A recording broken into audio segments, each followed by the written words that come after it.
संकट कटे मिटे सब पीरा, जो सुमिरे हनुमत बलवीरा। संकट मोचन महाबली हनुमान, जिनका नाम मात्र लेने से ही हमारे सारे दुख कट जाते हैं। वे श्री राम के सबसे बड़े भक्त हैं और इस कलयुग में हमारे रक्षक भी हैं।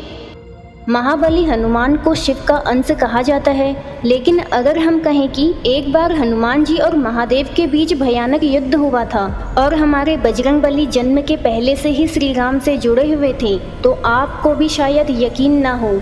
और महाबली हनुमान को सिंदूर क्यों लगाया जाता है?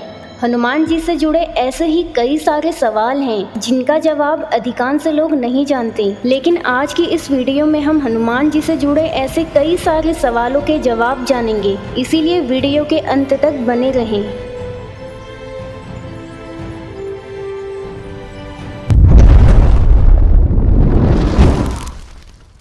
सबसे पहले हम बात करेंगे हनुमान जी के जन्म की।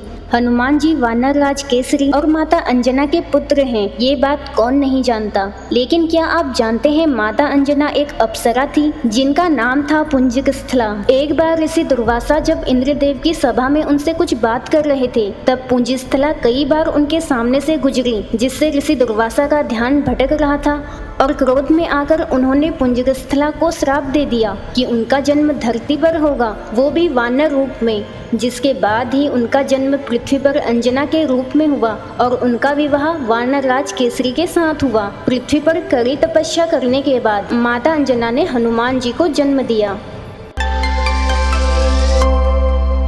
हनुमान जी के जन्म की एक और कहानी विख्यात है, जिसे बहुत ही कम लोग जानते हैं। कहते हैं हनुमान जी अपने जन्म से पहले श्री राम से जुड़े हुए थे। आनंद रामायण के सार कांड के अनुसार जब राजा दशरथ ने पुत्र प्राप्ति हेतु यज्ञ किया था, तब अग्निदेव ने उन्हें प्रसाद के रूप में खीर दी, जिसे तीनों रानियों में बांट दिया गया। लेकिन माता कैकेयी की जो खीर थी उसे एक पक्षी ले गई। जब वो पक्षी अंजनी पर्वत के ऊपर से जा रही थी, तो उससे वो खीर गिर गई और माता अंजना को मिल गई, जिसे माता अंजना ने खा लिया। जिसके बाद ही हनुमान जी का जन्म हुआ। एक तरफ आशीर्वाद में मिली खीर से श्री राम, लक्ष्मण, भरत और शत्रुघ्न का जन्म हुआ, वहीं दूसरी तरफ महाबली हनुमान का जन्म हुआ। बचपन से ही हम सभी महाबली के अनेकों नाम सुनते आ रहे हैं, लेकिन सबसे प्रचलित नाम हनुमान है। लेकिन क्या आप जानते हैं उन्हें ये नाम जन्म से नहीं मिला था? उन्हें ये नाम कैसे मिला, आइए जानते हैं। हनु का मतलब होता है ठुड्डी या जबड़ा। वाल्मीकि रामायण के किष्किंध कांड के अनुसार बालपन में जब हनुमान जी ने धरती से सूरज को देखा, तो उन्हें लगा कि ये कोई खाने का फल है और उन्हें उस फल को खाने की इच्छा हुई, जिसे खाने के लिए हनुमान जी ने सूर्य की दिशा की ओर उड़ान भर दी। जब इंद्रदेव ने हनुमान जी को स्वर्ग की ओर आते देखा, तो वे बहुत क्रोधित हुए। जब हनुमान जी ने अपनी जिद को नहीं छोड़ा, तब इंद्रदेव ने उन पर अपने वज्र से प्रहार कर दिया, जिसका असर इतना तेज था कि हनुमान जी बेहोश होकर धरती की ओर गिरने लगे। और जब पवन देव ने अपने पुत्र की ऐसी हालत देखी, तो वे बहुत क्रोधित हुए और अपने पुत्र को लेकर पाताल लोक चले गए और उन्होंने पूरे ब्रह्मांड की हवा को रोक दिया, जिससे धरती पे हाहाकार मच गया। तब सभी का जीवन बचाने के लिए सभी देवी देवता पाताल लोक गए और हनुमान जी को ढेरों आशीर्वाद दिए। वज्र के प्रहार से हनुमान जी की हड्डी टूट गई थी, इसीलिए उनका नाम हनुमान पड़ा। ब्रह्मदेव ने उन्हें ब्रह्मांड के अंत तक जीवित रहने का वरदान दिया और भगवान विष्णु ने उन्हें आजीवन सबसे बड़ा भक्त होने का वरदान दिया। और इतना ही नहीं, इंद्रदेव ने उन्हें वरदान दिया कि आजीवन उन्हें कोई भी अस्त्र शस्त्र हानि नहीं पहुंचाएगा।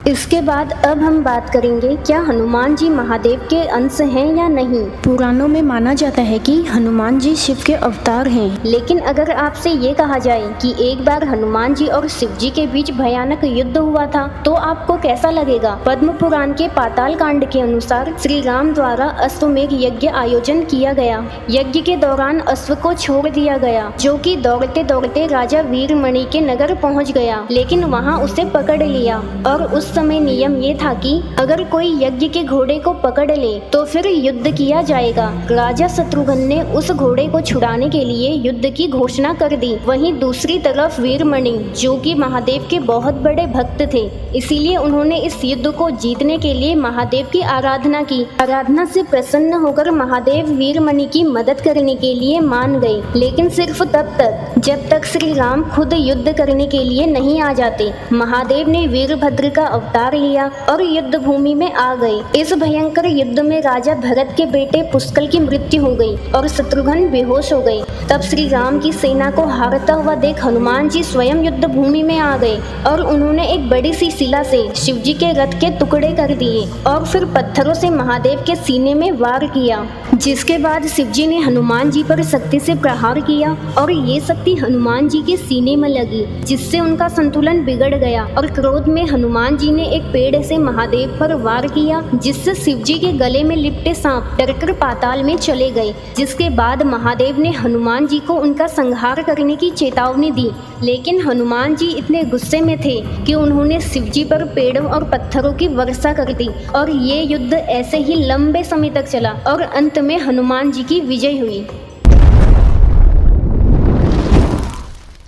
और अब हम जानेंगे हनुमान जी के सिंदूर का रहस्य। आज भी संसार में जब जब श्री राम की कथा सुनाई जाती है तो ऐसा माना जाता है कि किसी न किसी रूप में हनुमान जी वहां उपस्थित होते हैं और हनुमान जी के ऐसे रूप की पूजा की जाती है जिसमें उनके पूरे शरीर में सिंदूर लगा होता है। हनुमान चालीसा के अनुसार हनुमान जी कंचन वर्ण के हैं, यानी उनका रूप सोने से बना हुआ है। लेकिन सवाल ये है कि उनकी पूजा इस रूप में क्यों की जाती है। ऐसा माना जाता है कि वनवास खत्म होने के बाद एक दिन हनुमान जी ने माता सीता को मांग में सिंदूर लगाते देखा। जब उन्होंने माँ सीता से इसका कारण पूछा तो माँ सीता ने बताया कि वे ये सिंदूर उनके स्वामी की लंबी उम्र के लिए लगाती हैं। ऐसा सुन हनुमान जी वहाँ से चले गए और कुछ देर बाद जब हनुमान जी श्री राम के दरबार पहुँचे तो उनके पूरे शरीर में सिंदूर लगा हुआ था। ये देख सभी हैरान हो गए, लेकिन जब श्री राम ने उनसे इसका कारण पूछा तो उन्होंने प्रभु से कहा, जब माँ सीता के एक चुटकी सिंदूर लगाने से आपकी आयु लंबी हो सकती है